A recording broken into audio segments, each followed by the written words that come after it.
bisa segera dibawa keluar agar tidak mengganggu konsentrasi kita belajar di masjid ini.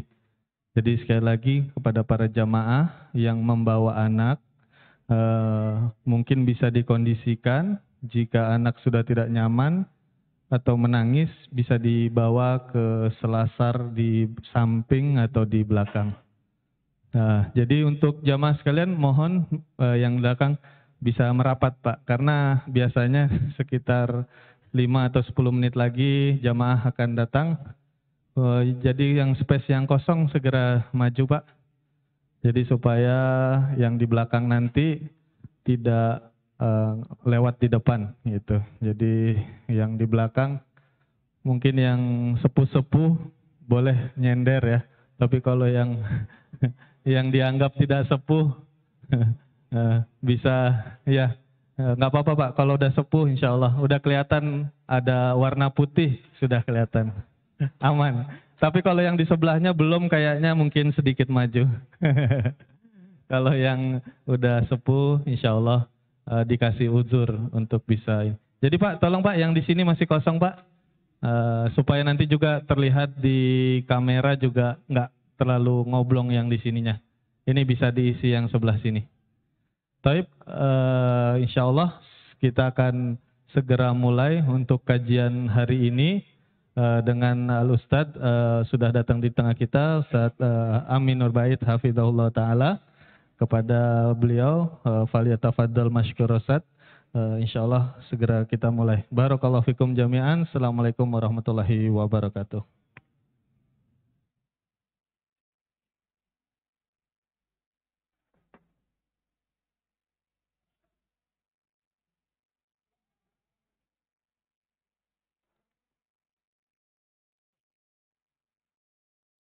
Bismillah.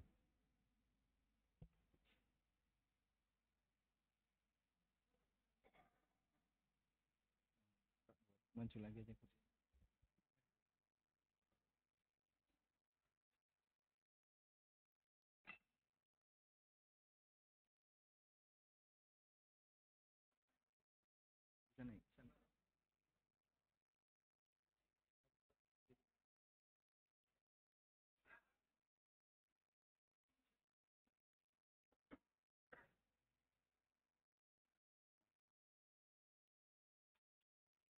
Bismillah.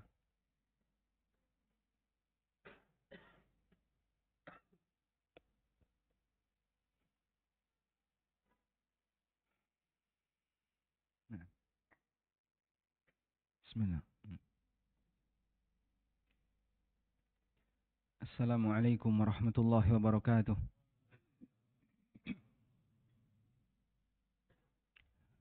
Alhamdulillahi rabbil alamin. Wassalatu wassalamu ala ashrafil mursalin.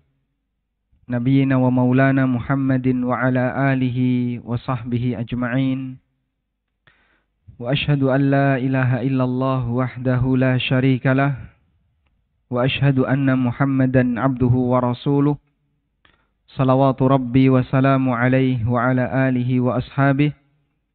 Wa man sara ala nahjihi wa istanna bisunnatihi ila yaumiddin. Alhamdulillah, puji syukur kita haturkan kehadirat Allah Subhanahu wa taala. Di kesempatan waktu duha ini kita bisa belajar bersama dalam rangka untuk memperbaiki setiap amalan yang kita lakukan, baik yang berkaitan dengan masalah ibadah, yang berkaitan dengan masalah muamalah, termasuk bagaimana agar kita lebih semangat dalam meninggalkan sesuatu yang haram di zaman fitnah. Karena Nabi SAW menegaskan bahwa fitnah bagi umat Muhammad SAW diletakkan oleh Allah pada harta. Sebagaimana disebutkan dalam hadis yang sahih, Nabi SAW bersabda, "Inna likulli ummatin fitnah, wa fitnatu ummati hiyal mal." Sesungguhnya setiap umat punya fitnah, dan fitnah umatku diletakkan oleh Allah pada harta. Maka kewaspadaan kita terhadap fitnah harta tanggung jawabnya lebih besar dibandingkan umat sebelum umat Muhammad sallallahu alaihi wasallam. Dan kita bersyukur di pagi ini Allah mudahkan kita untuk belajar bersama berkaitan dengan masalah tema muamalah. Judulnya apa, Pak?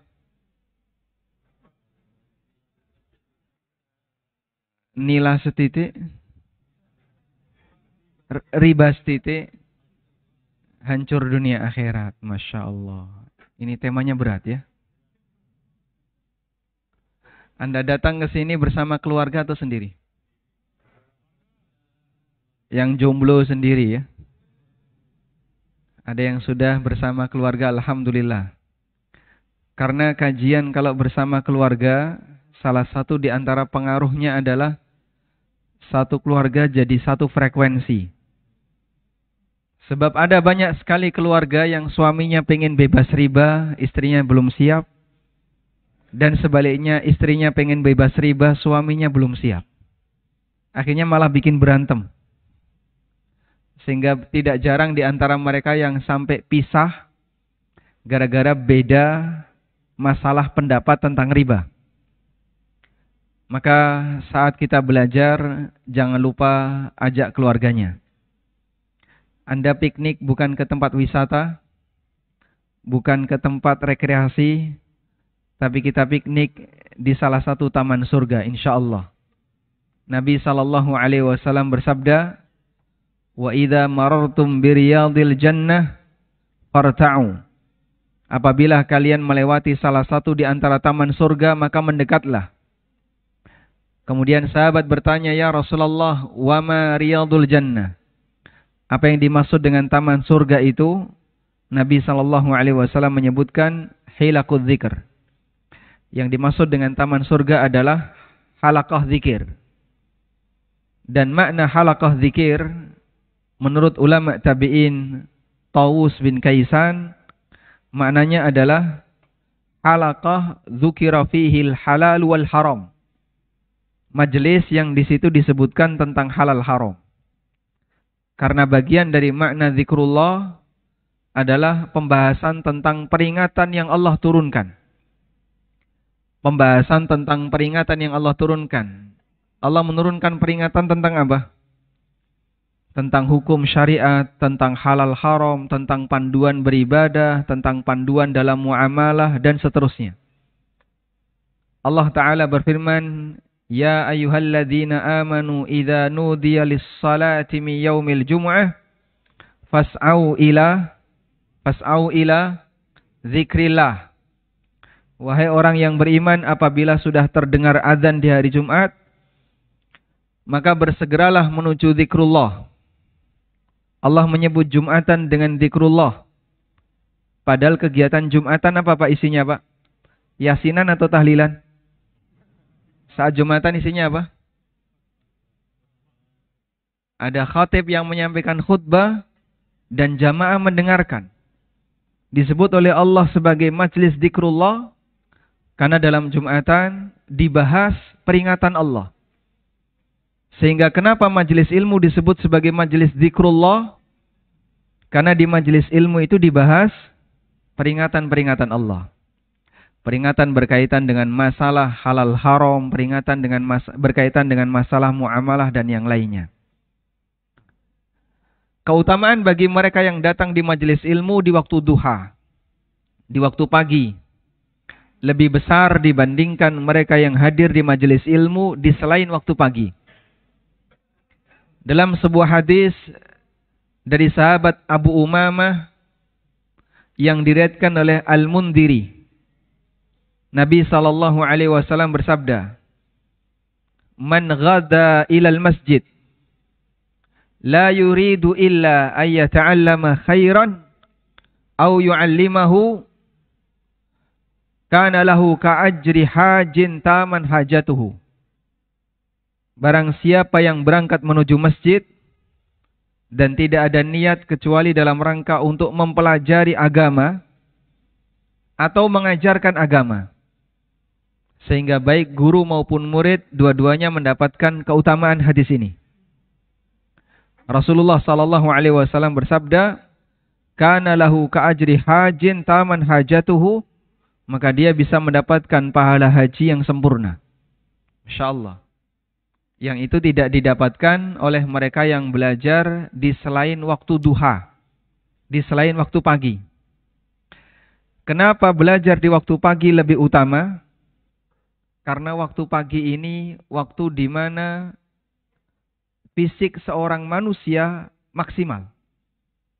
Indranya maksimal, sehatnya maksimal. Orang sakit itu ketika waktu pagi dia maksimal kondisi kesehatannya. Meskipun setelah itu sakit lagi. Demikian pula ketika orang dalam posisi sehat, maksimalnya di waktu duha. Makanya biasanya waktu pagi seperti ini dipakai oleh masyarakat untuk apa? Nyari dunia. Kalau di jam kerja dia gunakan untuk nyari dunia, ketika liburan dia gunakan untuk piknik. Sehingga semuanya berputar untuk kegiatan dunia. Karena itulah tampil beda ketika ada orang yang di waktu pagi dia gunakan untuk nyari akhirat. Sebab kita manfaatkan waktu yang paling istimewa ini dalam rangka untuk belajar ilmu agama, untuk mencari akhirat. Karena biasanya orang nyari akhirat itu di sisa waktu. Betul Pak ya? Sudah capek kerja, ngantuk, baru buka mushaf. Masya Allah. Bismillahirrahmanirrahim. Merem.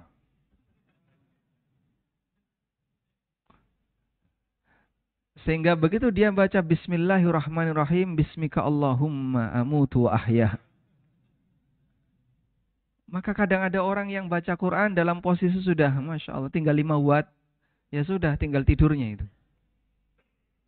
Sebab waktu yang paling bagus dia gunakan untuk dunia, sementara waktu sisanya dia manfaatkan untuk akhirat. Betul seperti itu Pak ya. Kita biasanya gunakan waktu pagi untuk apa Pak? Kerja. Anda bangun waktu subuh, mulai hari Senin sampai Jumat ya. Rata-rata di waktu pagi kita gunakan, kita maksimalkan untuk kerja. Kajian itu siang ya. Udah ngantuk itu kajian. Atau malam udah ngantuk itu mulai kajian. Sementara waktu produktif kita manfaatkan untuk dunia. Tilka idzan qismatun dhiza. Berarti ini pembagian yang enggak adil. Anda berikan waktu produktif untuk dunia, sementara waktu yang terbaik, waktu akhirat Anda gunakan waktu sisa. Tilka idzan qismatun dhiza.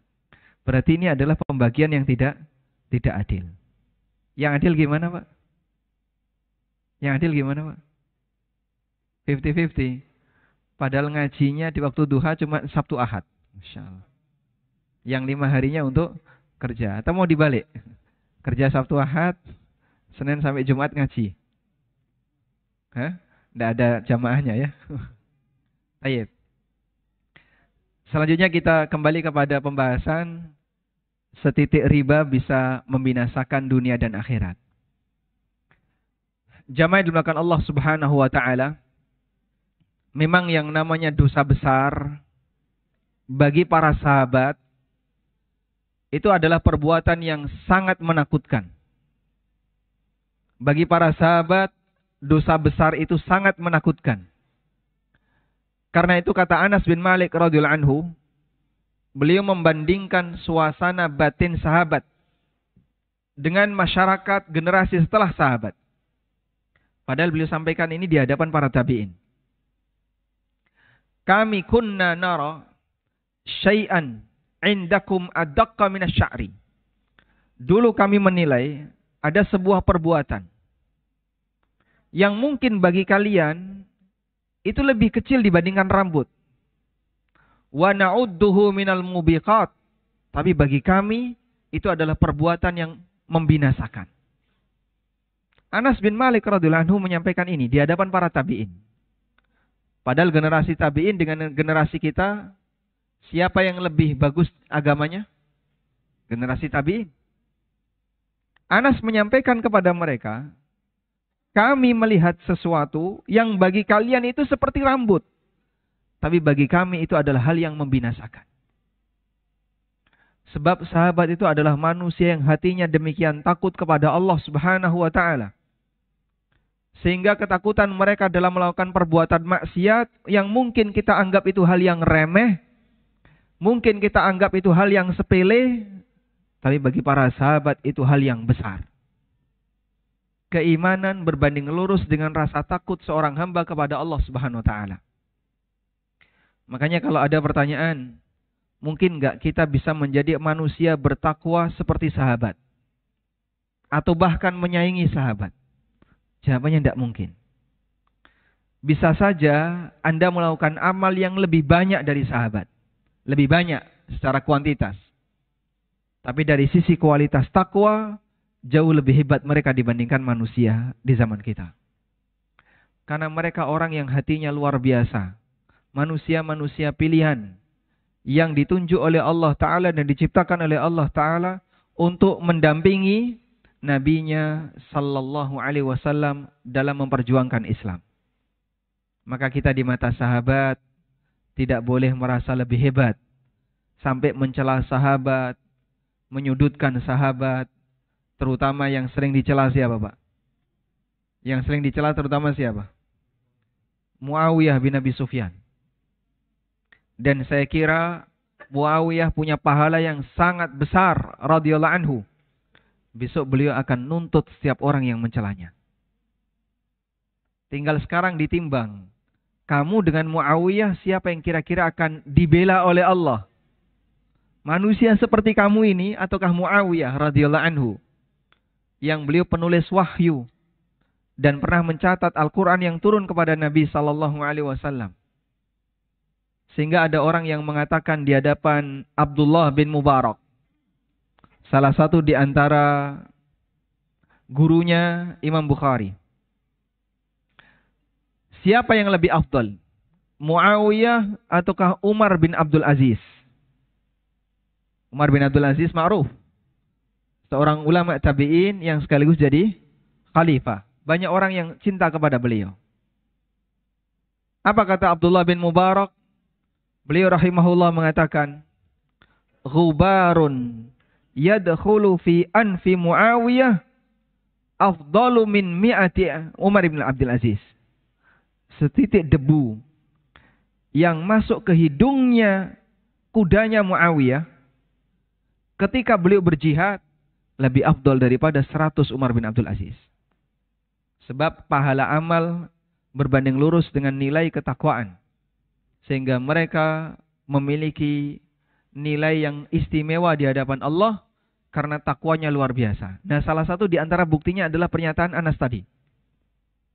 Bagi kami ada sebuah perbuatan yang kalian anggap adakku minasyar, lebih remeh dibandingkan rambut, lebih kecil dibandingkan rambut.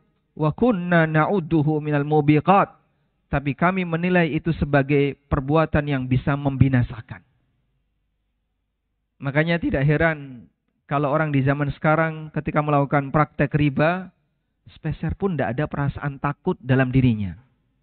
Dia merasa aman, nyantai, Pak. Tidak ada beban dosa.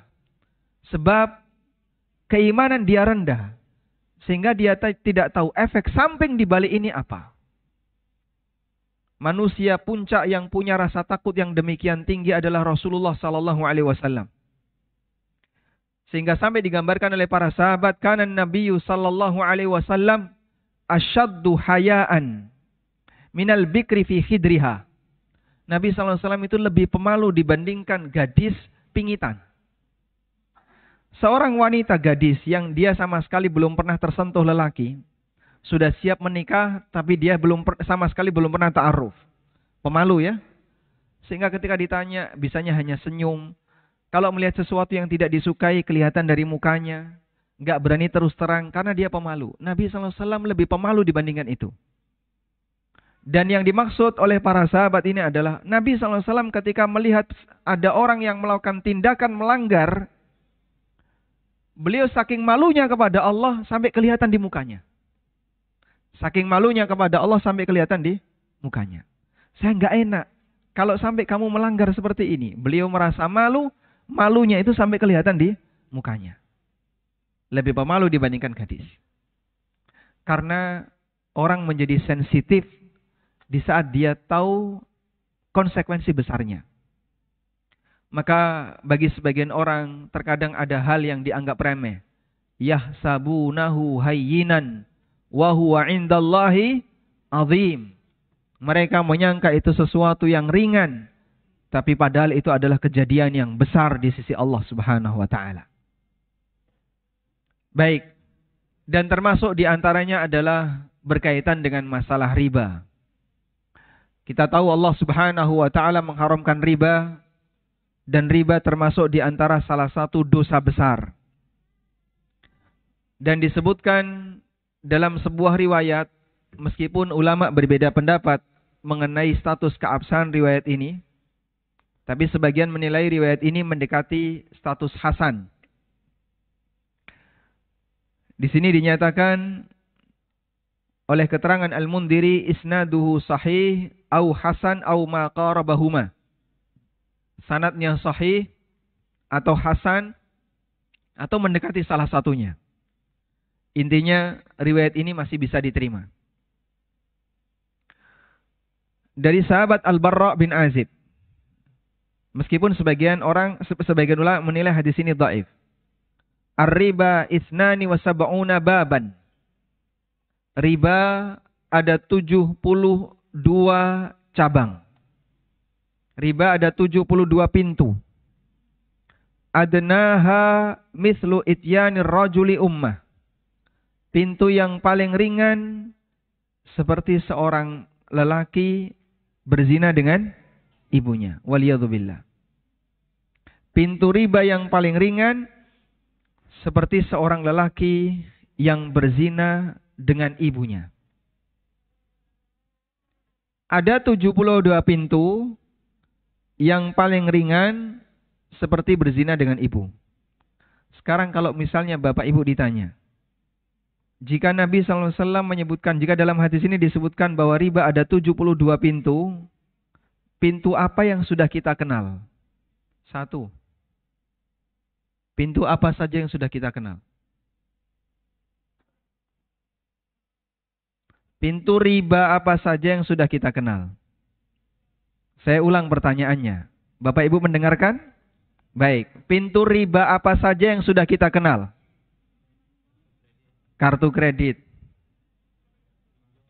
pinjol, leasing, KPR. Terus apa lagi? Multiguna, apa ini? Asuransi. Terus apa? Kredit tanpa jaminan. Koperasi simpan pinjam. Gade sawah, gade motor, gade mobil, gade rumah. Banyak ya. Tinggal nyebutkan barang apa, tinggal tambahi gade ya. Kredit panci, kredit kulkas, kredit. Masya Allah. Seperti itu yang dimaksudkan? Kalau itu disebut sebagai pintu riba, berarti nanti contohnya banyak sekali, bisa lebih dari 70. Sebab transaksi yang dilakukan oleh manusia itu berkembang atau tidak? Berkembang. Ada yang baru, ada baru lagi. Mungkin sekitar tahun 90 kita nggak pernah kenal. Sekarang muncul kripto misalnya. Kripto dulu waktu kita SD nggak kenal ya. Namanya aja nggak ngerti. Tiba-tiba muncul belakangan. Model aneka pinjol dulu nggak ada. Baik. Intinya pintu riba banyak. Dan bagian penting yang perlu kita sadari. Apabila kita tidak mengetahui potensi maksiat, bisa jadi kita terjerumus ke dalamnya tanpa sadar. Jika seorang hamba tidak tahu potensi maksiat, bisa jadi sang hamba terjerumus ke dalamnya tanpa sadar. Ada pepatah yang menyebutkan, Araftu syarra la li syarri walakin litawaqqihi. Faman lam ya'rifi syarra minal khair yaqa' fihi. Aku mengenali keburukan bukan untuk diamalkan, tapi untuk diapakan, Pak? Dihindari. Karena siapa yang tidak sadar akan potensi kejahatan, nggak sadar dengan adanya potensi keburukan, yaqa' fihi. Bisa jadi dia terjerumus ke dalamnya. Sehingga kalau ada banyak jenis maksiat, tapi kita tidak mengenali maksiat-maksiat itu, bisa jadi kita melakukannya tanpa sadar. Contohnya gimana Pak? Zina tanpa sadar. Insya Allah. Bentuknya gimana? Rasulullah sallallahu alaihi wasallam pernah bersabda, ayyuma imra'atin ista'tarat wa tatayyabat thumma marrat liyajidu rihaha fa'lam annaha zaniyah. Kalau ada wanita yang pakai semprotan minyak wangi, belum lagi dia berdandan, lalu dia berangkat agar lelaki di belakangnya mencium bau aroma parfumnya, sesungguhnya itu adalah zaniyah. Kasihan yang jomblo. Naik motor di belakang ASN. Yang baru saja berangkat kerja. Masya Allah Pak Ustadz, saya mencium aroma seperti ini. Solusinya gimana? Pakai masker. Masih tercium. Terus gimana? Nikah kamu ya, jangan bertanya. Masya Allah. Baik. Disebut oleh Nabi SAW, annaha zaniyah. Ini wanita berzina. Padahal dia wanita yang baik hati. Wanita suci. Bukan wanita berzina. Cuman ilmu tidak sampai kepadanya. Berkaitan dengan aturan semacam ini. Banyak nggak orang yang nggak tahu Pak? Banyak sekali Pak. Mereka bukan wanita yang tidak menjaga kehormatan. Mereka punya suami. Mereka menjaga kehormatan. Wanita baik-baik. Cuman ilmu belum sampai kepadanya. Dan dia melakukan pelanggaran seperti itu setiap hari tanpa sadar. Maka aroma Jakarta itu berbeda ya. Naik KRL di waktu pagi wangi Pak. Ya? KRL di waktu sore, Masya Allah semuanya gantung tangan. Aromanya sama atau beda? Ganti parfum itu Pak. Itu Masya Allah. Kayak gitu suasana setiap hari. Sehingga berangkat menyebarkan dosa, pulang menyebarkan aroma. Setiap hari. Sebenarnya bukan karena mereka orang yang tidak menjaga kehormatan, tapi ilmu belum sampai. Itu salah satu di antara contoh orang yang tidak sadar potensi maksiat, dia terjerumus ke dalamnya, sementara dia tidak mengetahuinya. Dan tidak ada perasaan berdosa. Oh, biasanya kayak gini, masa bau, kan gitu ya. Sehingga dia tetap menjadi wanita karir, berangkat kerja dalam posisi memakai wewangian, dicium oleh orang lain aromanya, dan itu perbuatan dosa. Para ulama, karena sayangnya mereka kepada masyarakat, mengumpulkan masalah-masalah perbuatan dosa semacam ini, agar bisa dipelajari oleh masyarakat. Sehingga mereka bisa lebih sadar terhadap maksiat. Az-Zahabi punya buku judulnya apa? Al-Kabair. Isinya kumpulan dosa-dosa besar. Syekh Muhammad bin Abdul Wahab punya buku judulnya apa?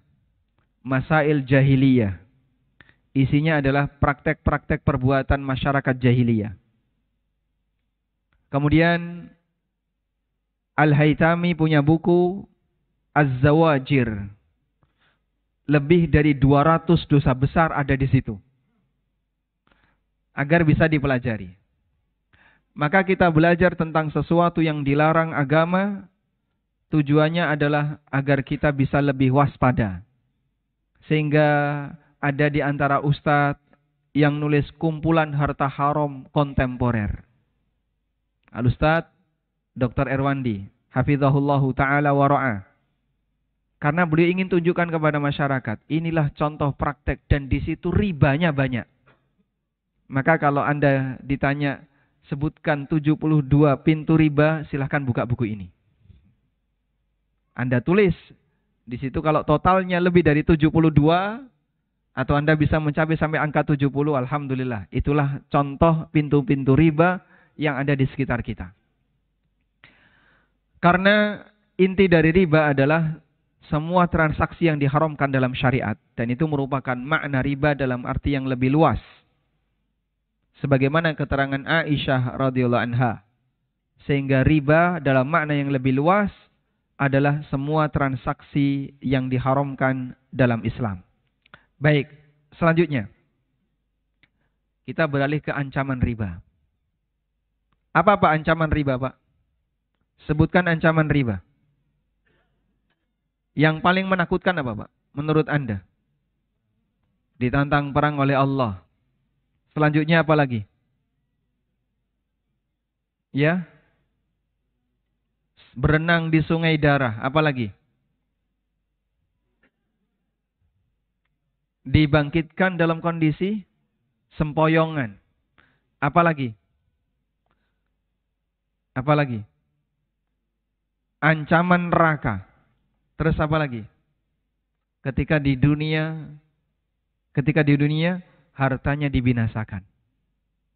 Bahkan sebagian ulama mengatakan seperti Ibnu Daqiqil Aid Asy-Syafi'i rahimahullah menyebutkan bahwa ar-riba mujarrab faqr.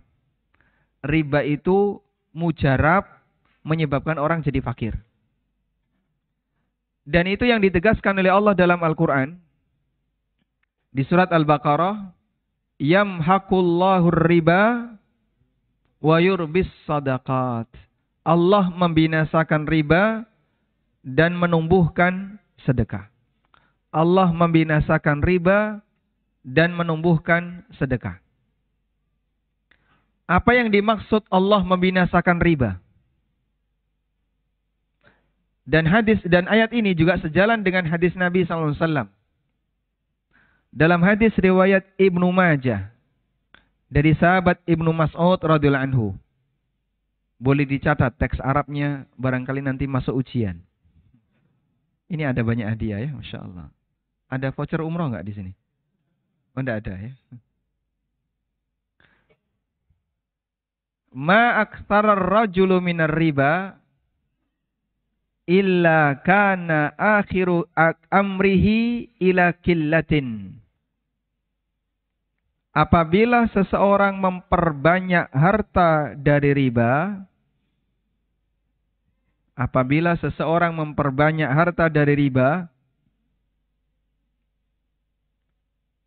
maka ujung hidupnya menjadi miskin.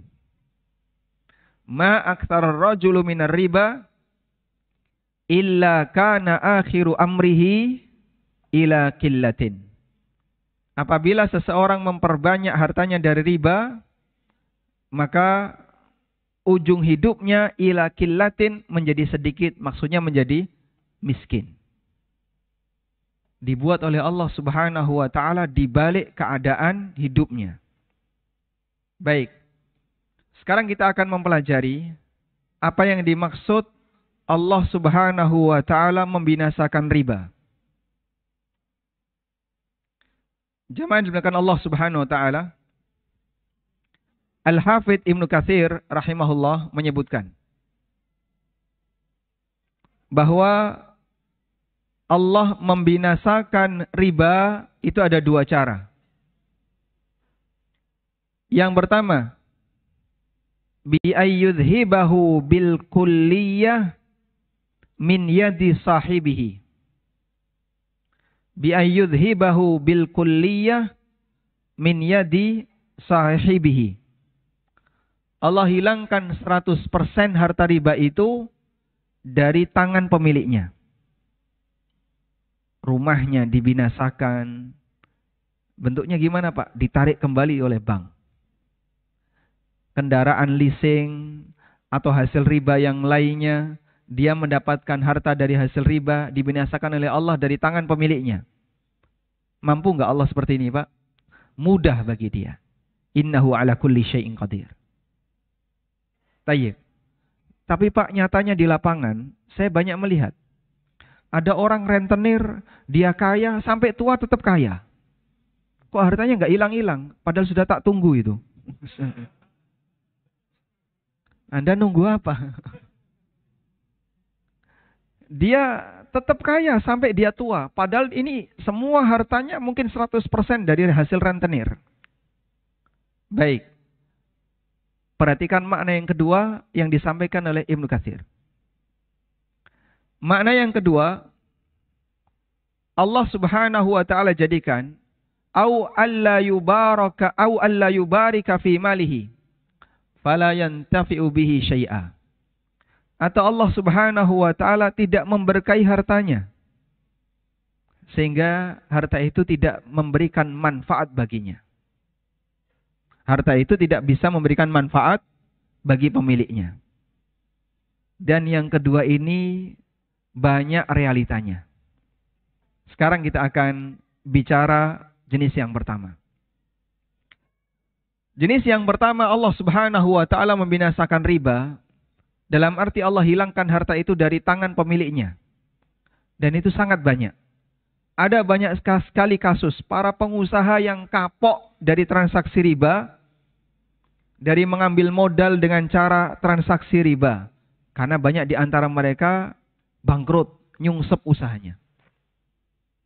Sehingga baru ketika dia bangkrut, nyungsep usahanya, rumah tangganya hancur, belum lagi banyak utangnya menumpuk, akhirnya cerai rumah tangganya, usahanya hilang, dia balik nol, jadi miskin bahkan minus.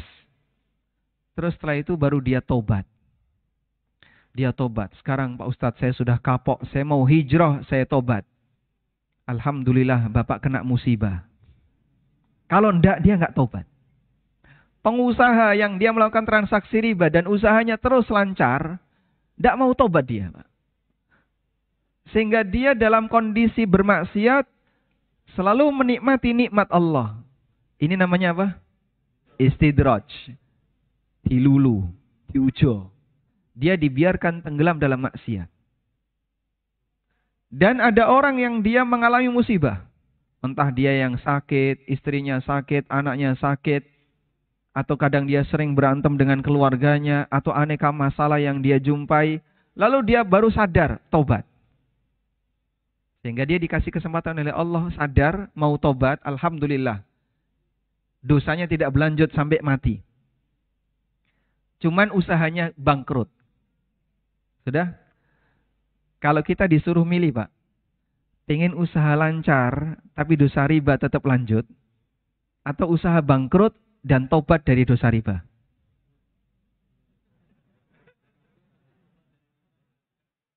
Hah? Pengennya usaha lancar sudah tobat dari riba. Masya Allah. Masalahnya nggak semua orang seperti ini. Banyak di antara mereka, ya, banyak di antara mereka yang baru mau tobat setelah dia sakit. Makanya begini jamaah. Kalau kita ingin mendapatkan peringatan dari Allah dengan cara yang lembut, dengerin tuh kajian.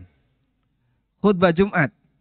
Paham tentang masalah batasan halal haramnya, ngerti, tobat sebelum Bapak bangkrut. Ini cara lebih lembut ya. Lebih soft ini Pak. Dia mendengarkan nasihat, mendengarkan tausiah, lalu dia tobat. Usahanya masih jalan.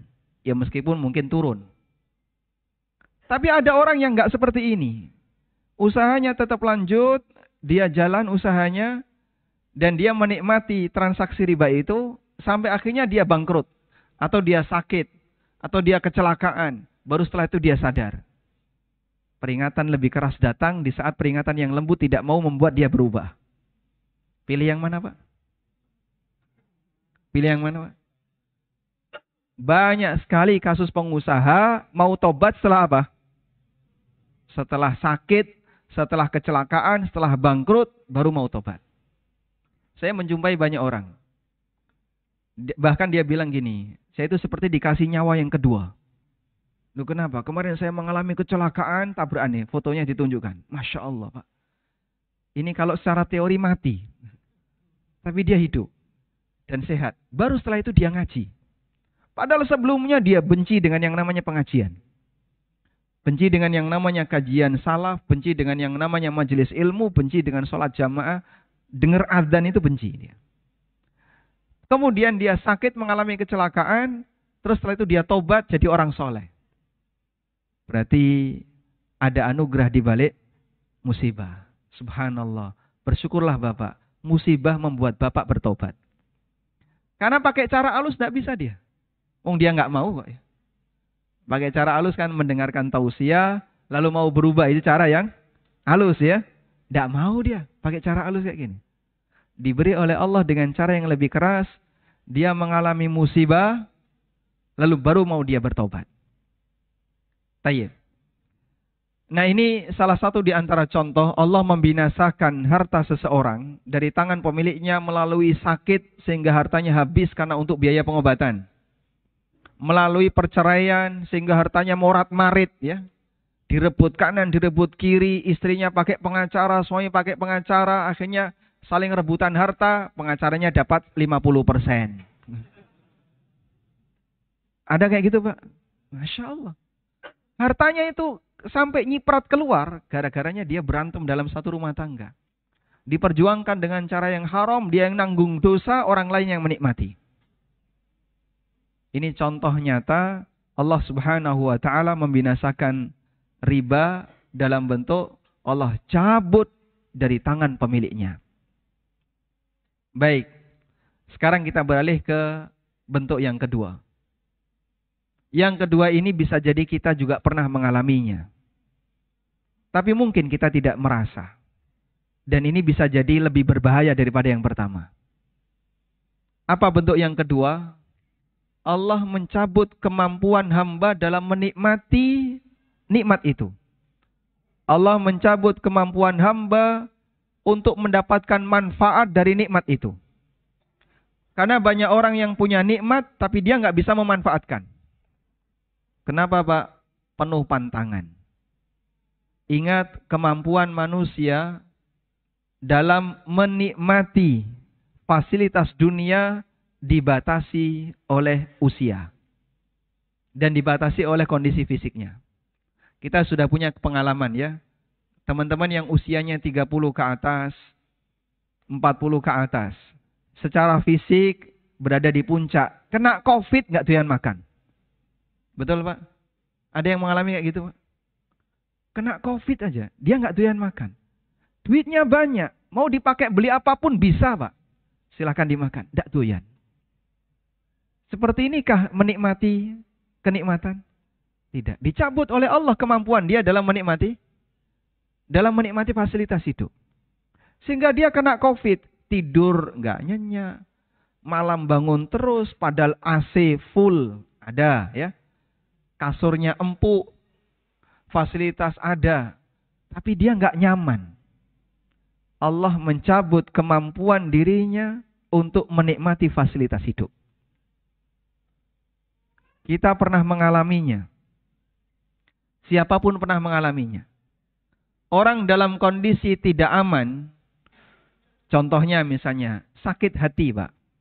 Baru saja berantem dengan istrinya, berantem dengan suaminya. Meskipun di depannya makanan enak, bisa nggak dia menikmati, Pak? Penuh dengan sakit hati dia. Nggak nyaman. Belum lagi ketika dia punya masalah dengan yang lain. Itulah contoh Allah mencabut kemampuan hamba dalam menikmati fasilitas yang dia punya.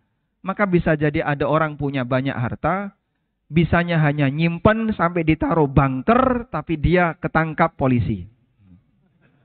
Dia nggak bisa ngapa-ngapain.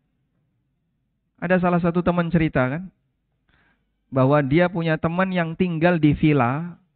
Villa itu milik salah satu pejabat lah pokoknya ya. Dan pejabat itu sedang di dalam. Yang menikmati kan orang lain. Bukan dia. Pejabat itu sedang di dalam karena kasus. Dan yang menikmati orang lain. Hartanya, ini tanah ini di atas namakan tetangga sebelah. Mobil ini di atas namakan temannya. Yang ini di atas namakan atas nama. Orang lain yang menikmati, dia nggak bisa menikmati. Apa seperti ini, Pak? Sebenarnya dia sedang mendapatkan hukuman. Diberi nikmat, tapi dia nggak bisa menikmatinya. Ada salah satu di antara pejabat, mungkin beliau sudah eselon ya.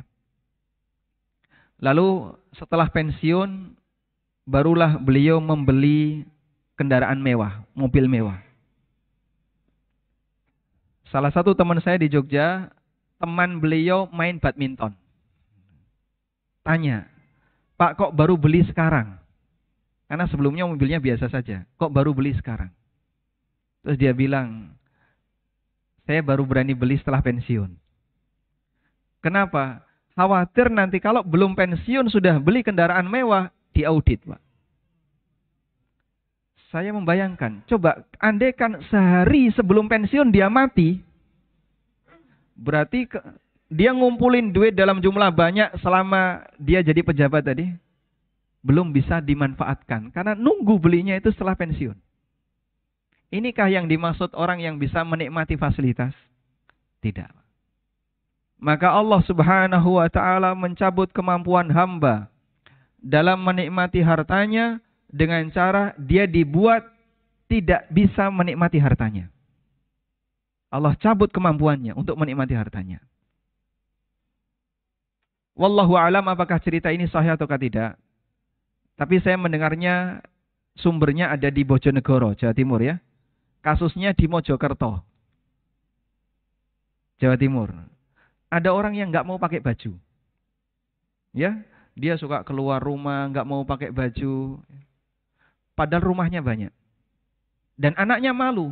Sehingga bapaknya kalau jalan-jalan nggak pakai baju, langsung ditangkap, naikkan motor atau naikkan mobil bawa pulang. Nanti keluar lagi gitu lagi. Subhanallah. Padahal duitnya banyak. Orang ini punya BPR. BPR-nya banyak. Untuk beli baju kira-kira cukup nggak Pak duitnya Pak? Hah? Turah-turah nggak Pak?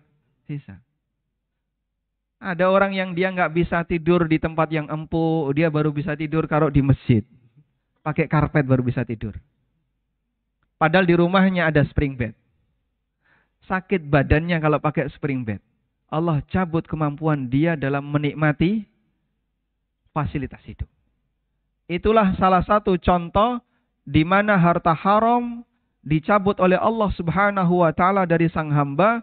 Bentuknya adalah dia tidak bisa digunakan dan dimanfaatkan oleh pemiliknya.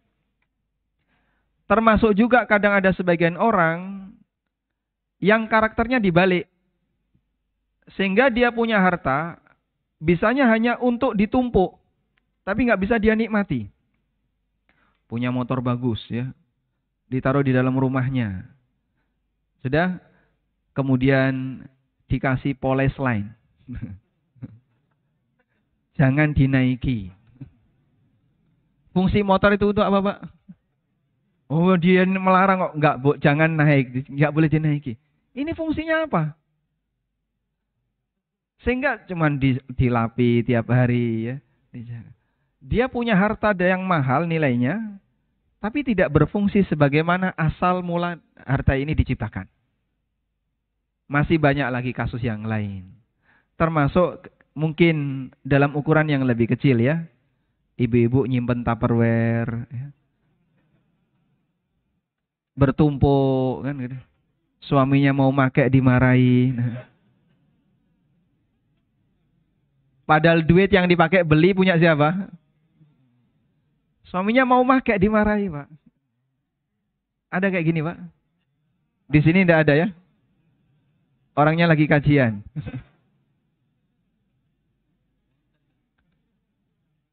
Bapak yang mengupayakan itu. Dan kemudian harta itu dipakai beli. Tapi fasilitas itu tidak bisa dimanfaatkan dengan baik. Cuman ditumpuk saja. Kadang saya juga merasa heran. Ini gelas kok sampai lusinan. Nah, kan nanti ada pertemuan RT. Pertemuan RT belum tentu setahun sekali kok. Cuman kita lebih senang nyimpen daripada memanfaatkan. Makanya Nabi SAW mengingatkan hakikat dari rizki yang sebenarnya apa, Pak? Hakikat dari rizki yang sebenarnya apa? Yang melayani kita. Yang kita makan, yang kita pakai, dan yang menjadi tabungan kita di hari kiamat. Rasulullah SAW bersabda, Yaqulu ibnu Adam, mali, mali. Manusia selalu mengatakan, ini hartaku, ini propertiku, ini mobilku, ini tanahku. Target besok tanah sebelah kebeli. Target tahun depan rumah itu kita beli. Masya Allah. Dan setiap orang punya target. Targetnya adalah akuisisi harta orang lain. Itu targetnya. Setelah dia beli, dia apain? cuman bisa didiemin aja, ditumpuk. Itulah manusia. Wa hal laka mim malika ya ibna Adam. Padahal hakikat dari hartamu itu wahai manusia, illa ma akalta fa'afnaita, wa ma labista fa'ablaita, wa ma tasaddaqta fa'amtaita. Hakikat dari hartamu itu wahai manusia adalah apa yang kau makan sampai habis, apa yang kau pakai sampai rusak, dan apa yang kau sedekahkan sehingga abadi di hari kiamat.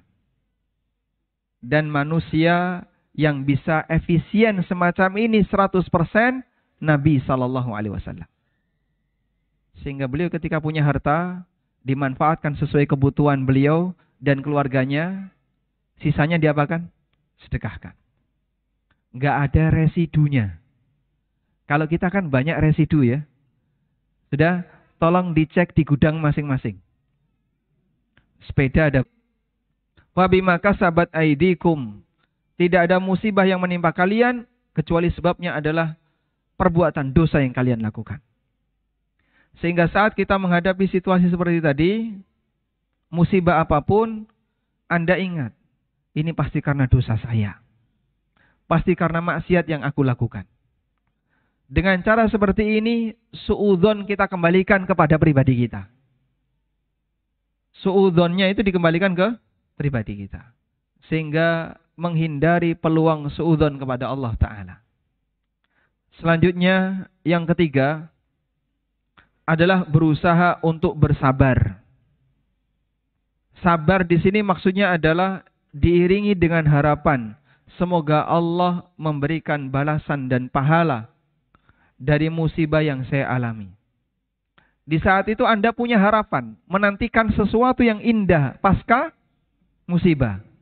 Sebab mukmin tidak mungkin selamanya dapat musibah. Semua ada waktunya. Mungkin bisa jadi Anda bangkrut di kesempatan tertentu. Sampai pada titik tertentu. Ada waktunya. Dan nanti akan bangkit lagi insya Allah. Dan bisa jadi orang mengalami sakit. Ada waktunya. Sampai pada titik tertentu dia sembuh atau mengakhiri sakitnya dengan mati. Kalau mati sakitnya berakhir tidak? Berakhir. Sehingga dia menghadap Allah Ta'ala dengan membawa pahala.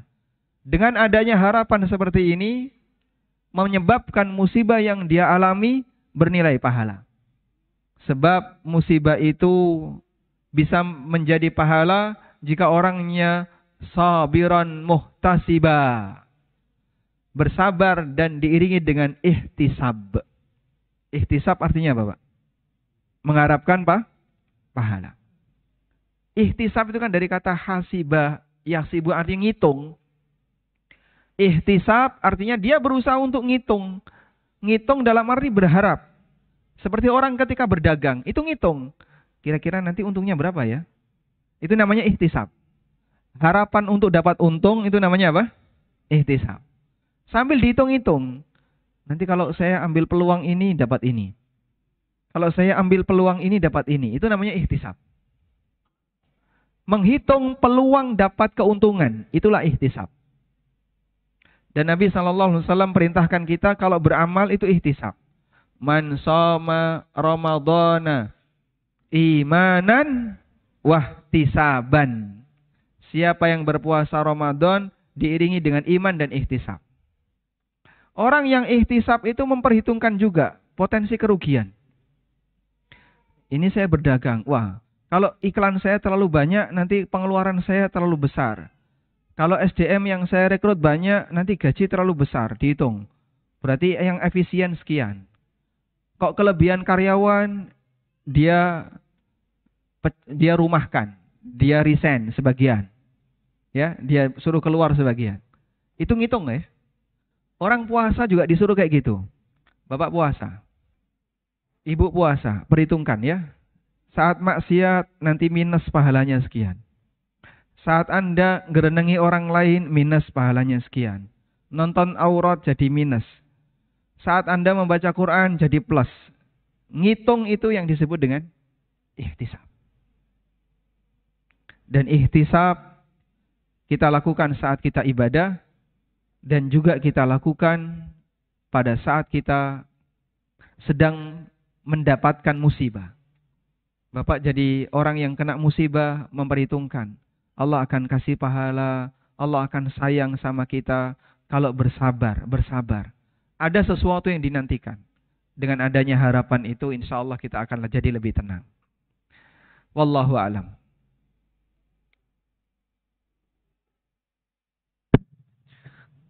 Jazakumullah khair Ustaz. Pertanyaan kedua. Izin bertanya Ustaz, ancaman riba yang dimaksudkan yang tadi, apakah itu untuk yang memberikan pinjaman atau juga yang meminjam Ustaz? Barakallahu fikum. Barakallahu fiik. Nah, ancaman riba yamhaqullahu riba wa yurbis sadaqat. Allah membinasakan riba dan menumbuh kembangkan sedekah. Berlaku bagi siapa? Berlaku bagi orang yang mendapatkan harta riba.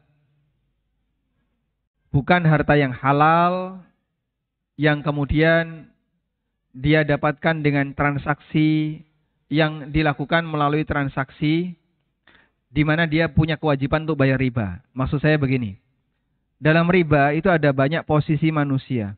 Ada pemakan riba, berarti siapa dia Pak? Penerima bunga. Dan ada pemberi makan riba, siapa dia? Nasabah. Yang diancam dibinasakan oleh Allah apanya Pak? Ribanya.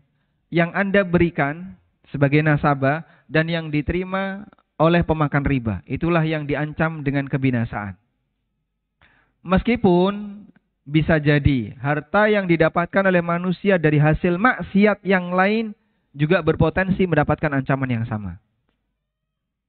Seperti dia dapat rumah melalui transaksi KPR. Dia dapat mobil melalui transaksi leasing ribawi. Atau dia mendapatkan harta dengan cara yang haram. Ada yang bentuknya uang sogok, suap, sogok, suap misalnya. Atau harta yang haram lainnya. Dia kumpulin. Semua itu berpotensi untuk dibinasakan oleh Allah Subhanahu wa ta'ala. Sehingga dengan membangun prinsip kewaspadaan seperti ini, hati-hati ya, kamu cari harta, kalau nggak bener, bisa saja tetap kau dapat, tapi kau nggak bisa menikmatinya. Jadi kan orang membangun kewaspadaan dalam mencari harta, sehingga dia lebih hati-hati. Maka kita motivasi kepada kaum muslimin, mudah bagi Allah untuk mencabut kemampuan kita dalam menikmati harta. Wallahu a'lam. Baik Ustaz, pertanyaan ketiga. Izin bertanya Ustaz, suami pensiun dini dari pekerjaannya yang karyawan di bank karena niat berhijrah. Bagaimana cara kami membersihkan dosa riba yang selama ini kami nikmati dan bagaimana perhitungannya Ustaz? Syukran. Barakallahu fiik. Suaminya ada di sini enggak? Enggak dibilang di sini. Oh, beliau enggak cerita. Mudah-mudahan ada di sini Ustaz. Baik. Kita belajar bareng biar tadi ya dalam satu keluarga bisa satu frekuensi. Karena kalau beda frekuensi, yang satu roja, yang satu apa gitu kan nanti ada tabrakan ya. Tapi kalau sama frekuensinya, insya Allah yang didengerin sama jadinya Pak. Tayyib. Sekarang kalau misalnya ada orang mendapatkan harta haram, lalu dia ingin bertobat, bagaimana solusi yang bisa dilakukan? Jawabannya, sebelumnya kita perlu membagi harta haram menjadi dua. Yang pertama, harta haram yang didapatkan dengan cara saling ridho. Dan yang kedua, harta haram yang didapatkan dengan cara zalim. Untuk yang kedua, harta haram yang didapatkan dengan cara zalim, kapanpun, apapun keadaannya, wajib dikembalikan. Wajib dikembalikan.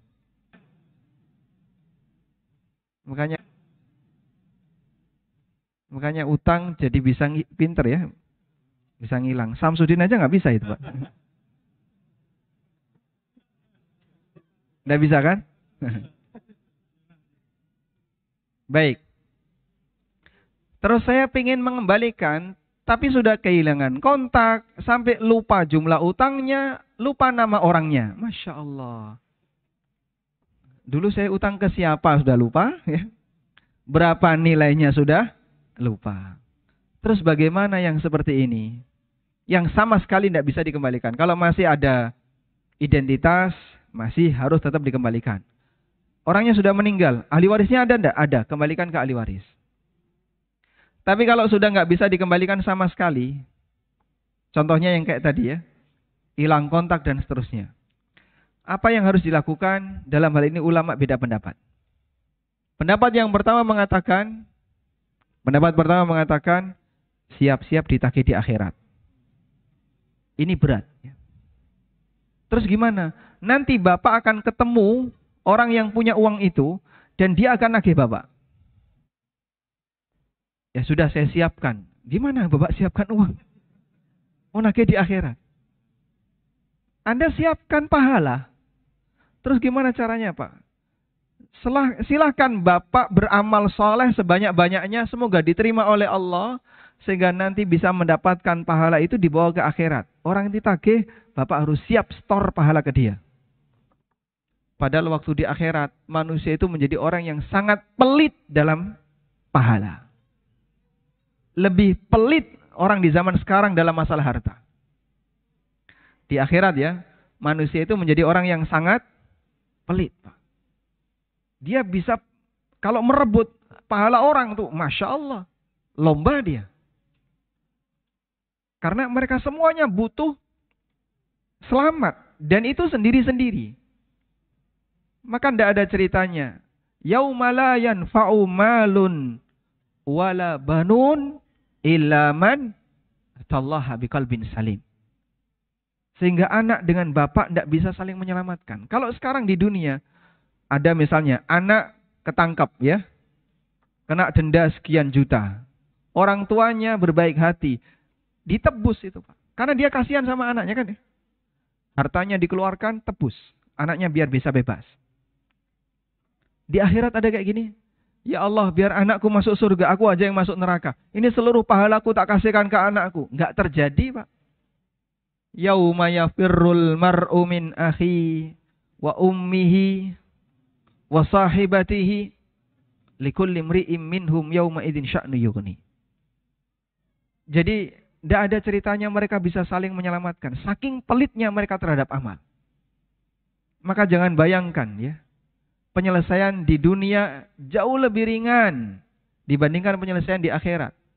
Maka siapapun yang punya beban utang kepada orang lain, kewajiban yang belum ditunaikan ke orang lain, ingat diselesaikan di dunia jauh lebih ringan dibandingkan di akhirat. Maka segerakan untuk bisa diselesaikan di dunia. Sebisa mungkin ya. Baik, ini yang pertama. Pendapat yang kedua, siapkan nilai harta yang menjadi kewajiban Anda itu, lalu disedekahkan atas nama pemilik. Tapi saya lupa ya nama pemiliknya. Allah Maha tahu siapa pemiliknya. Allah Maha tahu. Sehingga saat Anda sedekah atas nama pemilik, meskipun Anda tidak nyebut nama pemilik, Allah Maha tahu kepada siapa pahala ini akan disalurkan. Dan pendapat yang kedua ini pendapat jumhur ulama. Alhamdulillah ini jadi solusi. Maka apapun kewajiban yang pernah kita ambil dan belum kita tunaikan, hak orang lain yang kita ambil dan belum kita tunaikan, segera diselesaikan sebelum datang kematian. Sebab penyelesaian di akhirat lebih berat dibandingkan di dunia. Dengan cara sediakan harta itu, keluarkan. Baik. Sekarang kita beralih untuk yang kedua. Harta haram yang didapatkan dengan cara saling ridho. Nggak ada unsur kedzaliman. Contohnya hasil jual beli yang saling ridho. Jual beli rokok. Jual beli khamr misalnya. Atau jual beli benda-benda haram yang lainnya. Termasuk hasil transaksi riba. Itu adalah harta haram yang didapatkan dengan cara saling ridho. Untuk jenis seperti ini, para ulama merinci jadi dua. Yang pertama, didapatkan oleh seseorang sebelum tahu ilmu. Sehingga mungkin pada waktu beliau bekerja selama sekian tahun, kami tidak ngerti Pak kalau ini riba. Dakwah anti riba muncul kan belakangan ya. Dulu tidak ada. Saya sendiri pernah transaksi riba.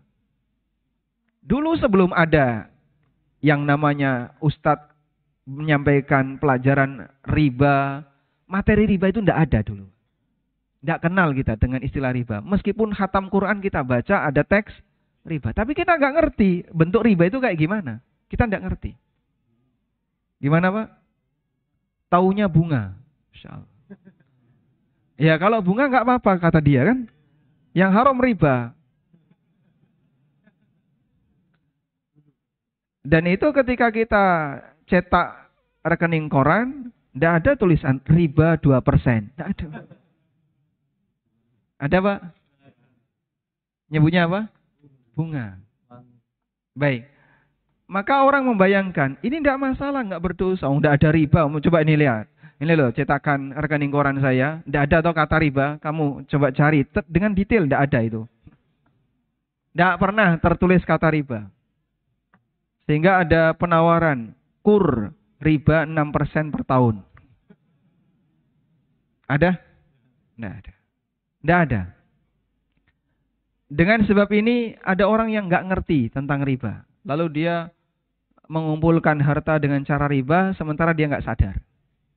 Untuk yang jenis seperti ini, insya Allah dia berhak untuk memiliki harta itu dan tidak wajib dikeluarkan. Berdasarkan firman Allah Subhanahu wa taala, "Faman ja'ahu mau'izatun min rabbih fantaha, falahu ma salafa wa amruhu ilallah." Barang siapa yang sudah mendapatkan peringatan dari Rabb-nya, lalu dia berhenti, maka dia berhak untuk mendapatkan harta di masa silam. Dia berhak untuk mendapatkan harta di masa silam. Artinya, dia berhak untuk memiliki harta yang dia dapatkan sebelum dia tahu ilmunya. Wa amruhu ilallah, dan urusannya kembali kepada Allah. Betapa pemurahnya Allah. Allah ngasih kesempatan orang ini untuk bertobat. Dan Allah tidak wajibkan untuk memiskinkan diri pasca tobat.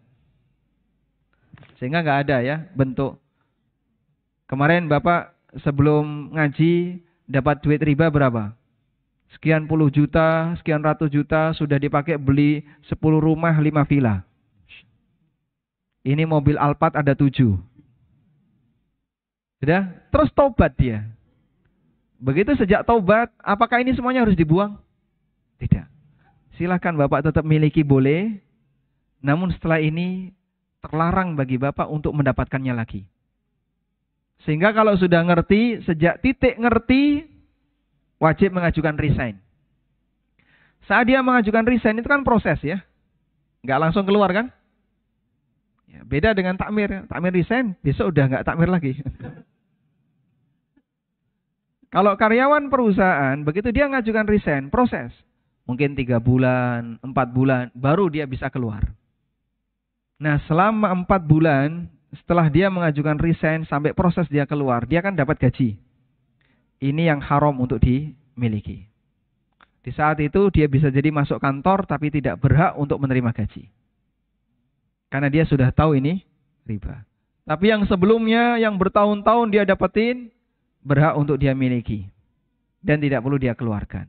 Wallahu a'lam. Taib, jazakumullah khairan Ustaz. Pertanyaan yang selanjutnya. Ana ingin menjual aset berupa rumah Ustaz. Bagaimana hukumnya jika calon pembeli ingin membeli dengan cara KPR, maupun baik konvensional maupun syariah? Apakah saya terkena dosa riba ini Ustaz? Barakallahu fiik. Dalam hadis dari Jabir bin Abdullah radhiyallahu anhuma, beliau mengatakan, la'ana Rasulullah sallallahu alaihi wasallam akilar riba wa mukilahu wa katibahu wa syahidai wa qala hum sawa. Rasulullah sallallahu alaihi wasallam melaknat orang yang makan riba, yang memberi makan riba, nasabahnya ya, tukang catatnya, dan yang jadi saksi.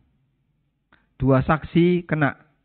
Wa qala, dan beliau mengatakan hum sawa, mereka semuanya sama. Karena 5 orang ini, pemakan, pemberi, pencatat, dan 2 saksi, mereka bekerja sama melakukan transaksi riba. Sehingga karena mereka bekerja sama melakukan maksiat, maka semuanya kena laknat. Baik. Selanjutnya, kalau di posisi kita sebagai penjual rumah, lalu ternyata konsumennya ingin KPR dengan cara ribawi. Kemudian Anda dilibatkan. Lalu diminta tanda tangan di hadapan notaris yang di situ juga ada pihak bank yang menyediakan pinjaman. Berarti saat dalam satu meja itu posisi nasabah sebagai pemberi makan riba, banknya pemakan riba, Anda ikut tanda tangan sebagai saksi, sudah? Karyawan notaris yang nyiapkan ya, yang menyiapkan belangko akad sebagai pencatat, notarisnya jadi saksi. Sehingga saksinya 2. Notarisnya sama pemilik rumah. Kena laknat enggak? Waliyadzubillah. Yang ini perlu dihindari. Sekarang solusinya gimana, Pak? Solusinya begini ya. Anda tetap boleh transaksi dengan itu konsumen, tapi minta dibatasi. Begini, Mas. Saya mau menjual rumah ke Bapak, tapi saya pokoknya terima bersih dari Bapak. Terserah Bapak mau cari duit dari mana. Kalau Bapak sudah bayar tunai, kita ke notaris, proses AJB, lanjut balik nama. Sertifikat saya serahkan. Ya. Nah, masalah Bapak dapat duit dari mana urusan Bapak. Baik, cuman masalahnya orang ini nggak punya duit. Dan dia mau utang lembaga keuangan riba. Terus apa yang harus dia lakukan? Kalau dia punya aset yang lain untuk dijaminkan, mungkin dia bisa jaminkan. Masalahnya terkadang bank tidak mau, saya maunya aset yang ini, yang jadi objek transaksi. Ini yang jadi masalah, banknya tidak mau ya. Kalau seperti ini, ada salah satu kawan anggota DSN yang memberikan masukan ke kami. Beliau memberikan masukan ke saya, ada solusi yang bisa dilakukan, yaitu dengan menghadirkan 2 notaris. Dengan menghadirkan 2 notaris. Notaris 1, notaris 2. Notaris 1 menjadi penghubung antara penjual rumah dengan konsumen. Sudah? Lalu notaris 1 ini nanti akan memindahkan PJB ya. PJB, perikatan jual beli sebelum AJB ke notaris 2. Notaris 2 menghubungkan antara konsumen nasabah dengan bank. Dan Anda tidak terlibat dalam transaksi di notaris 2. Keterlibatan Anda hanya di notaris 1. Sudah? Sertifikat diserahkan di notaris 1, PJB dilakukan, penjamin Anda notaris 1. Notaris 1 mengalihkan transaksi ke notaris 2. Dan ini terjadi transaksi antara bank dengan nasabah. Duit diberikan oleh pihak bank langsung ke tempat Anda. Tidak jadi masalah. Yang penting Anda tidak ikut transaksi riba yang dilakukan oleh mereka. Insya Allah ini bisa jadi solusi. Nah mungkin nanti Bapak bisa tanya ke notaris ya. Metode seperti ini bisa atau tidak? Kalau ternyata nggak bisa, pindah ke Jogja. Notaris Jogja bisa kayak gini ya. Ya, kalau bisa yang BSD juga bisa kayak gini. Anda coba konsultasi dengan notaris dengan model skema kayak gini bisa atau tidak? Wallahu a'lam. Ustaz, pertanyaan selanjutnya, Ustaz, bagaimana kalau sudah terlanjur leasing mobil, Ustaz? Apakah boleh diteruskan sampai lunas atau bagaimana solusinya? Syukran, Ustaz. Masya Allah. Kira-kira mobilnya mau diapakan? Disedekahkan atau diwakafkan? Pilih mana? Sedekah atau wakaf? Pilihannya kok berat semuanya ini. Leasing belum kelar sudah disedekahkan. Baik. Dalam posisi seperti ini, apabila Anda sudah terlanjur terlibat KPR, terlanjur terlibat leasing, dan seterusnya. Apakah boleh hasilnya dimanfaatkan? Sehingga saya beli rumah dulu KPR. Boleh nggak dilanjutin? Sehingga diusahakan sampai lunas, dan rumah bisa kita tempati. Jawabannya boleh. Perjuangan Anda berikutnya adalah menawar ke pihak lembaga keuangan agar bunganya dihapuskan. Mustahil, Pak. Masya Allah. Tapi ada yang berhasil. Ada yang berhasil. Sehingga dia KPR ya. Setelah KPR, dia sudah nyicil sampai sekian tahun. Bunga di tahun belakangan ini dihapus karena dia mau lunasi lebih cepat. Langsung dibayar tunai, sisanya bunganya yang ini dihilangkan. Ada yang bisa seperti itu. Minimal upaya itu yang kita lakukan. Mengurangi potensi memberi makan riba. Paham insyaallah? Baik. Leasing juga sama ya. Bapak kalau masih ingin memiliki mobil itu dan ingin masih diselesaikan, silahkan lanjutkan. Kemudian tadi ya, tadi silahkan menawar sampai kira-kira bunganya bisa dihilangkan. Kalau bisa demikian, walhamdulillah. Wallahu a'lam. Khair Ustadz, pertanyaan selanjutnya, Ustadz bolehkah jual beli kurma secara online Ustadz? Karena kan kurma termasuk barang ribawi. Mohon nasihatnya Ustadz. Kesalahpahaman ini banyak terjadi di teman-teman yang baru belajar tentang masalah riba. Benda ribawi ada berapa? Benda ribawi ada berapa? Ada berapa, Pak? Ada 8. 8 atau 7? 7. Bukan 6. Ada? 6. 1. Emas. Perak. Garam. Gandum. Beras di zaman Nabi SAW tidak ada. Kurma. Terus apa lagi? Terigu. Bukan kanji. Masya Allah, dapat hadiah Pak ya. Nah, yang jawab 6. Baik, benda ribawi ada 6. 6 itu dibagi jadi 2 kelompok. Kelompok 1 emas dan perak. Kelompok 1 emas dan perak. Sudah, turunan dari kelompok 1 adalah mata uang. Kelompok 2 gandum halus, gandum kasar, kurma dan garam. Turunan dari kelompok 2 ini adalah semua bahan makanan pokok yang bisa disimpan. Beras, tepung, gula, dan aneka bahan kebutuhan pokok yang bisa disimpan. Baik. Transaksi yang wajib tunai itu jika satu kelompok. Diingat ya. Transaksi yang wajib tunai jika apa, Pak? Baik. Berarti emas dengan uang wajib tunai atau tidak? Kenapa? Satu kelompok. Karena itu transaksi emas secara online boleh atau tidak? Nggak boleh. Kenapa nggak boleh? Kenapa nggak boleh? Karena riba nasi'ah. Ini jika dilakukan jadinya riba nasi'ah. Transaksi beras dengan kurma. Transaksi beras dengan kurma. Secara online bisa nggak? Hah? Nggak bisa. Kenapa? Nggak bisa ditransfer. Beras dengan kurma secara tidak tunai bisa nggak? Berasnya sekarang, kurmanya besok. Boleh? Boleh? Tidak boleh. Kenapa? Satu kelompok. Paham insyaallah? Baik. Sementara kalau beda kelompok, boleh tidak tunai. Kalau beda kelompok, boleh tidak tunai.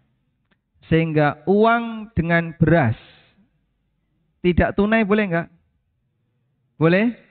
Boleh. Uang dengan gandum, tidak tunai boleh? Nabi SAW utang gandum. Beliau utang gandum dan beliau nggak bisa bayar. Lalu yang digadaikan apa? Nah, itu bukti bahwa transaksi bahan makanan dengan uang tidak harus tunai.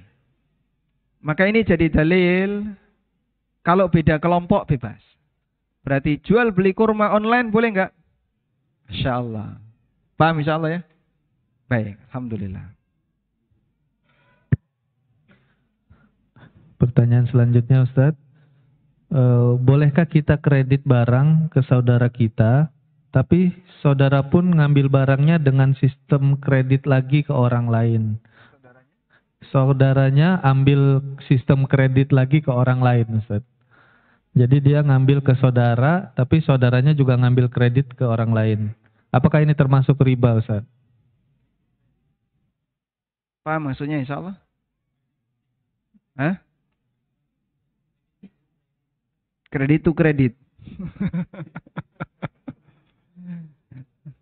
Boleh kayak gitu. Pertanyaannya saya ringkas ya. Bolehkah barang kredit dikreditkan? Gitu kan? Kalau ini paham ya? Ya. Saya beli secara kredit dari si A. Saya beli dari si A kredit. Sudah? Belum saya lunasi, saya jual barang ini ke si B secara kredit.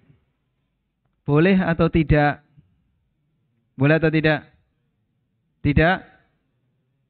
Yang jawab tidak boleh angkat tangan. Insyaallah. Baik, yang jawab boleh? Ulama beda pendapat ya.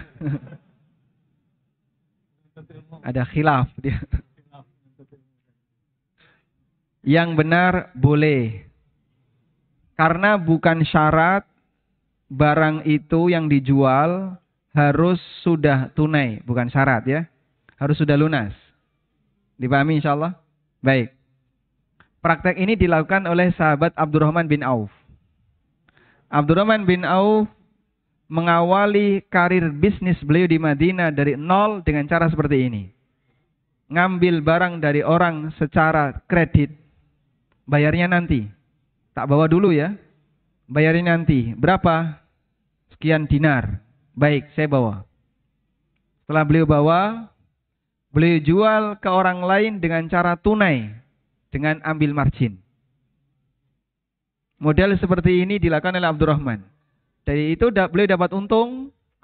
Lalu kemudian beliau nikahi wanita Ansor dengan mas kawin biwazni nawatin minad dahab. Emas seberat biji kurma. Sehingga beliau independen, tidak bergantung kepada harta orang lain. Meskipun beliau sudah ditawari. Dan cara beliau dalam mengawali karir bisnis seperti ini. Beli kredit, jual tunai, dapat duit. Oleh karena itu, orang yang sudah memiliki harta, meskipun harta itu, atau orang yang sudah memiliki barang, meskipun barang itu belum dibayarkan secara tunai, sudah boleh bagi dia untuk menjual ke orang lain. Baik dengan cara kredit maupun dengan cara tunai. Yang penting barang itu sudah dia terima. Karena syaratnya dia sudah miliki dan sudah dia terima. Walhamdulillah. Khair Ustaz, pertanyaan selanjutnya. Saya punya hutang emas antam Ustaz. Saya pinjam uang emas, saya pinjam emas 1 gram. Tapi ketika dijual harganya berkurang dari beli. Misalnya 1 gram antam 1 juta, ketika dijual hanya 950.000. Apakah saya harus membayar harga beli atau harga jual Ustaz? Jazakallahu khair. Nah. Baik, yang jadi pertanyaan begini. Akad Anda itu jual beli emas atau utang emas? Kalau akadnya jual beli emas dengan cara seperti tadi, Anda menerima emas dulu, lalu nanti dibayar dengan nilai 1 juta misalnya atau 950, berarti ini jual beli emas secara tidak tunai. Apa hukumnya? Riba nasi'ah. Paham insyaallah? Masalah harga mau 950, mau 1 juta, kembali ke kesepakatan. Harga ini tidak mempengaruhi ribanya. Tapi yang mempengaruhi riba dan tidak adalah tunai ataukah tidak. Dipahami ya? Baik. Tapi kalau akadnya utang, Bapak utang emas 1 gram. Terus nanti mengembalikannya gimana? Emas 1 gram.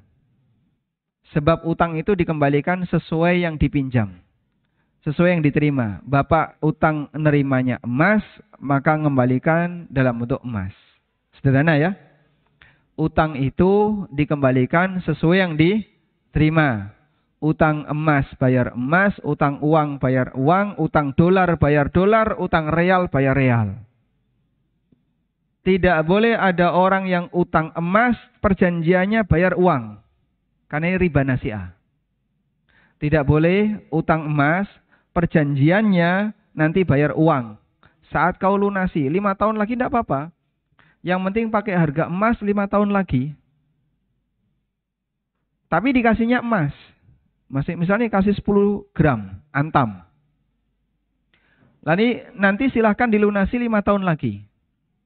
Kalau ada perjanjian dilunasi dalam bentuk uang, maka ini sama dengan jual beli emas kredit.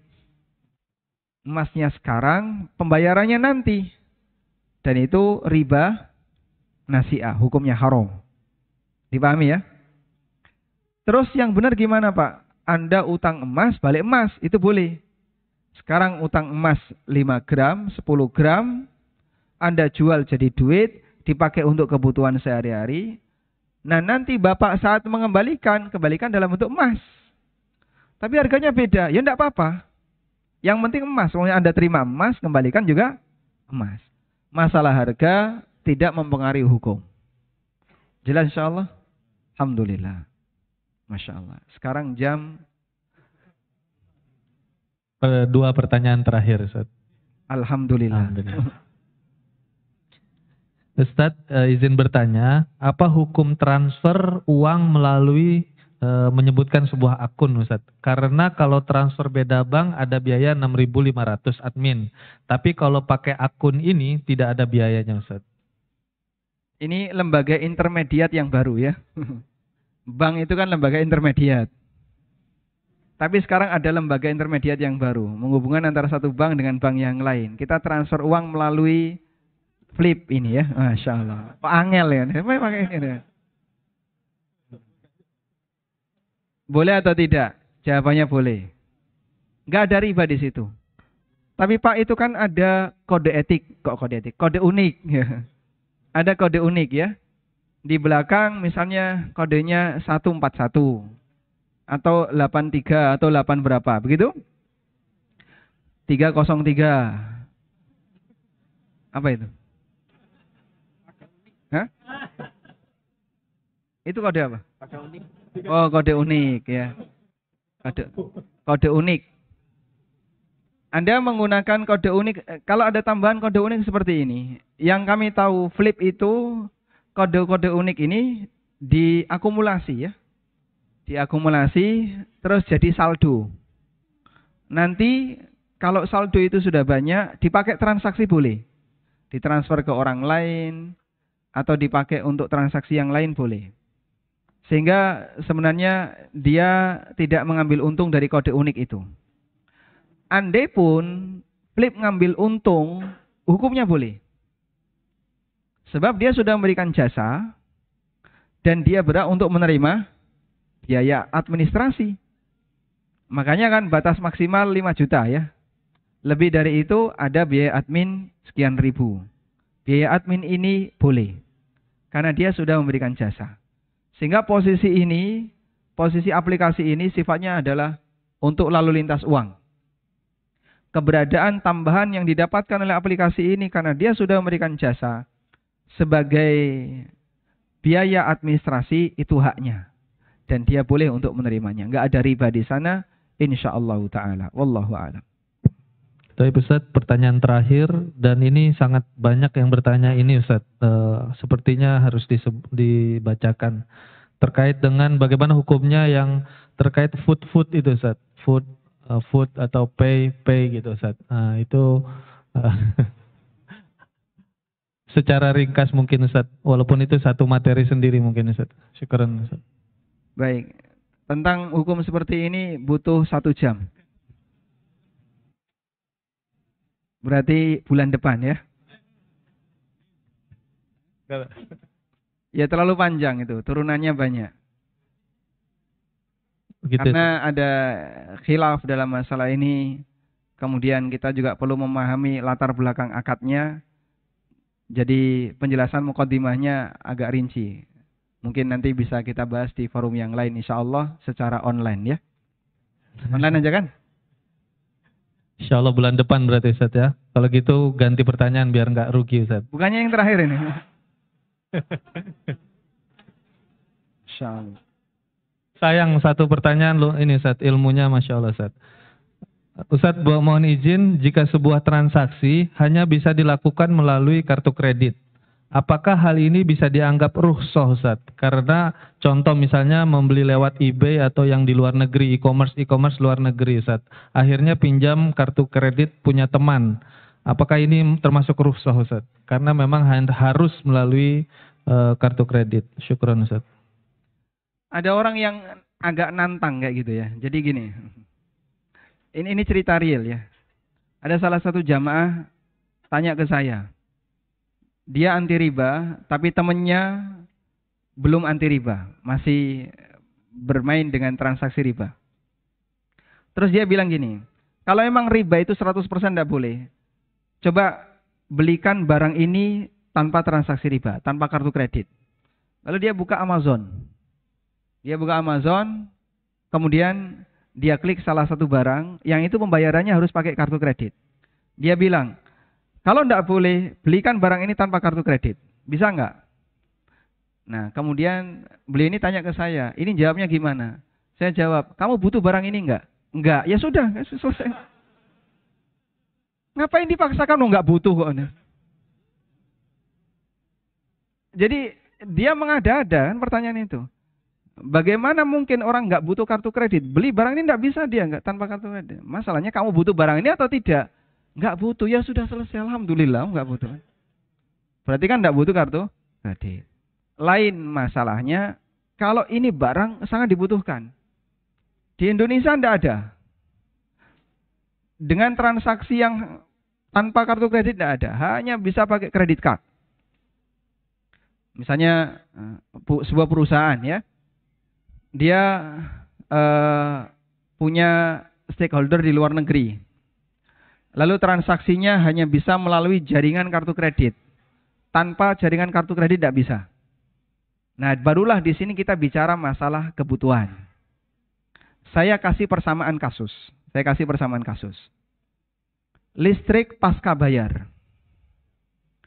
Di situ ada ketentuan, apabila pengguna telat bayar rekening listrik, maka dikenakan denda 10%. Ya, PAM juga kayak gitu katanya ya. Kalau telat bayar rekening PAM, dikenakan denda sekian ribu. Baik. Denda ini apa Pak? Denda ini riba. Berarti kalau kita masang instalasi seperti ini, bertransaksi riba dong. Termasuk Pak, karena klausul itu jadi satu. Anda tidak mungkin, poin ini saya coret, tanda tangan. Kamu coret, nggak kamu coret, tetap berlaku. Karena akad ini sana yang menentukan, perusahaan yang menentukan. Anda tidak bisa menentukan. Nah, pembahasan ini disinggung oleh para ulama, disinggung oleh Ibnu Qudamah dan yang lainnya, berkaitan dengan akad mubah, tapi mengandung klausul bermasalah. Akad mubah, tapi mengandung perjanjian yang bermasalah. Apakah keberadaan klausul batil menyebabkan akad yang mubah ini jadi batil? Ada dua pendapat ulama. Pendapat yang lebih kuat dan dinilai lebih kuat oleh Ibnu Qudamah dan yang lainnya, pendapat yang benar adalah akad tetap sah, tapi klausul ini tidak boleh dilakukan. Tidak boleh dilakukan, karena ini klausul batil. Contohnya gimana Pak? Contoh, akad utang piutang, itu akad sah atau tidak? Sah, akad mubah. Tapi ada klausul penalti. Nah, klausul penalti ini, klausul riba, bermasalah. Sudah? Dan ulama memberikan syarat, kamu boleh melakukan utang dengan ada klausul riba seperti ini dengan 3 syarat. 1, akad itu sangat dibutuhkan. Yang kedua, klausul bermasalah itu sifatnya datang sepihak. Sehingga ditawar tidak bisa. Sifatnya sepihak. Yang ketiga, memungkinkan untuk dihindari dengan cara dibayar sebelum waktu. Sudah? Kalau tiga ini terpenuhi, akad itu dilakukan. Tapi dengan tiga syarat ini. Sangat dibutuhkan. Yang kedua apa tadi? Sifatnya satu pihak. Yang ketiga, memungkinkan untuk dihindari. Nah, kasus ini sebagaimana dalam listrik pasca bayar. Ini akad yang sah, jual beli jasa. Butuh enggak, Pak? Yang enggak butuh listrik, boleh pulang. Semua orang butuh kan? Satu. Yang kedua, adanya klausul ini sepihak atau tidak? Sepihak. Yang ketiga, mungkin enggak dihindari? Caranya? Alhamdulillah. Sehingga dia jadi boleh untuk posisi orang yang dalam posisi kondisi seperti ini. Analoginya adalah untuk kasus kredit card. Perusahaan saya menyuruh saya ke luar negeri. Booking hotel, kemudian sewa kendaraan dan seterusnya. Jaringan yang diterima hanya jaringan kartu kredit. Jaringan kartu debit tidak bisa. Terus gimana? Padahal saya sangat butuh. Ini hal yang biasa. Ternyata banyak sekali orang Timur Tengah seperti itu. Mereka transaksinya itu ke Eropa. Dan banyak transaksi Eropa jaringannya kartu kredit. Sehingga tidak bisa pakai kartu debit. Maka dengan cara itu, mereka butuh A, butuh B. Muncullah fatwa berkaitan dengan itu. Sehingga mereka yang menggunakan kartu kredit, dalam posisi seperti ini, insya Allah diperbolehkan. Tapi ingat ya, pakai syarat ya. Nanti jangan-jangan tersebar fatwa. Ustadz Amin, Nur Baiz memfatwakan. Boleh. Waduh. Membolehkan kartu kredit, tersebar fatwa. La haula wala quwata illa billah. Saya tidak merekomendasikan seperti itu. Tapi kita menjelaskan ini ya. Kalau sampai titik ini, silahkan. Tapi hanya sebatas sesuai kebutuhan. Dengan syarat seperti yang tadi kita sebutkan. Walhamdulillahirabbil alamin. Semoga apa yang kita bahas ini bermanfaat. Hadiah. Diapakan? Mau hadiah enggak, Pak? Mau.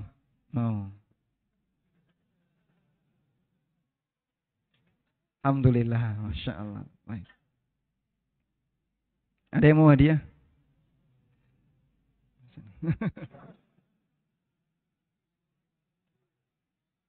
Mau? Baik. Pertanyaannya. Pertanyaannya ya. Abdurrahman bin Auf radhiyallahu anhu yang tadi sudah kita ceritakan ya, kisah beliau pada waktu tiba di kota Madinah dipersaudarakan oleh Nabi sallallahu alaihi wasallam dengan sahabat Ansor, siapa namanya? Nah. Sa'ad bin Rabi' atau Sa'ad bin Abi Waqqas? Masyaallah, Sa'ad bin Rabi'. Barakallahu fikum. Baik. Ini gede ya. Judulnya apa ini, Pak?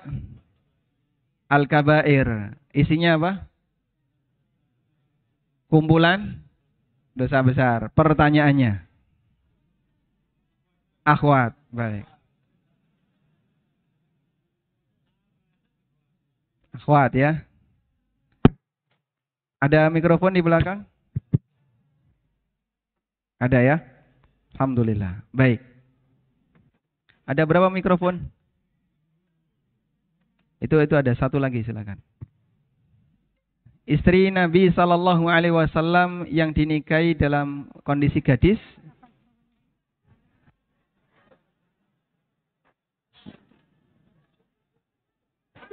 Baik, dikasihkan aja kepada siapapun ya. Nah, silahkan. Istri Rasulullah sallallahu alaihi wasallam yang dinikahi oleh Nabi sallallahu alaihi wasallam dalam kondisi masih gadis adalah Aisyah. Aisyah. Pertanyaannya, sebutkan satu hadis dari Aisyah. Itu salat di masjid. Bahasa Arab. Bahasa Arabnya. Boleh. Ada di Arba'in Nawawi hadisnya kan, insya Allah kita hafal. Aduh, lainnya tahu bahasa Arab. Ada Wat yang bisa? Ya.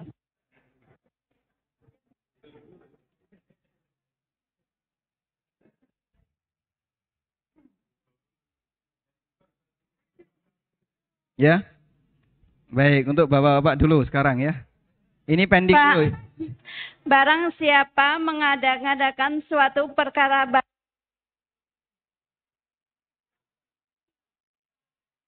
malahnya tidak diterima atau Alhamdulillah, jawabannya betul ya. Masya Allah. Baik, hadiahnya di panitia, nanti bisa diambil di panitia. Penjelasan tentang pembatal Islam. Sebutkan 5 pembatal Islam. Syirik. Melakukan kesyirikan, Syirik. mempercayai dukun, Saya dukun. bernazar atau berhala. bersembelih selain dengan bernazar dengan selain Allah, Bernazar dengan menyebut selain Allah. Atau untuk selain Allah. bersumpah selain dengan nama Allah, Itu nggak sampai keluar dari Islam. Syirik kecil ya. Ini syirik semua loh ya. Untuk menyebutkan syirik satu, bawahnya syirik-syirik.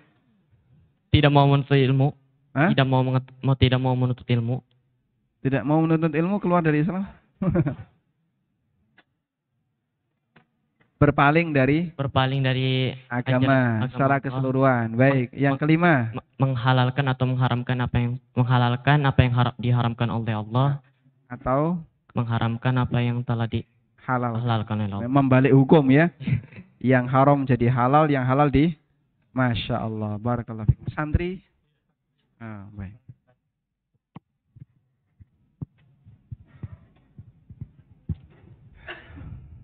Konsekuensi cinta kepada Nabi Muhammad sallallahu alaihi wasallam.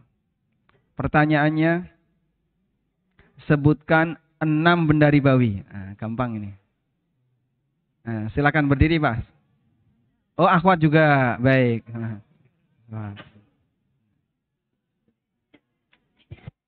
Ahwat tafadhol jawab. Bismillah.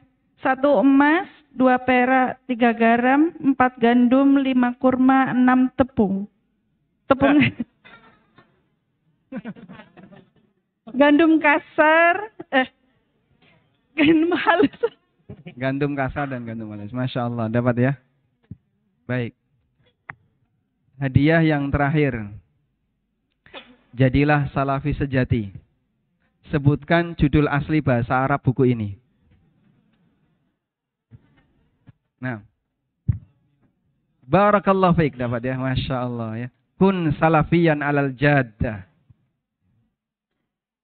Alhamdulillahirabbil alamin. Demikian, semoga apa yang kita bahas di kesempatan kali ini menjadi ilmu yang bermanfaat.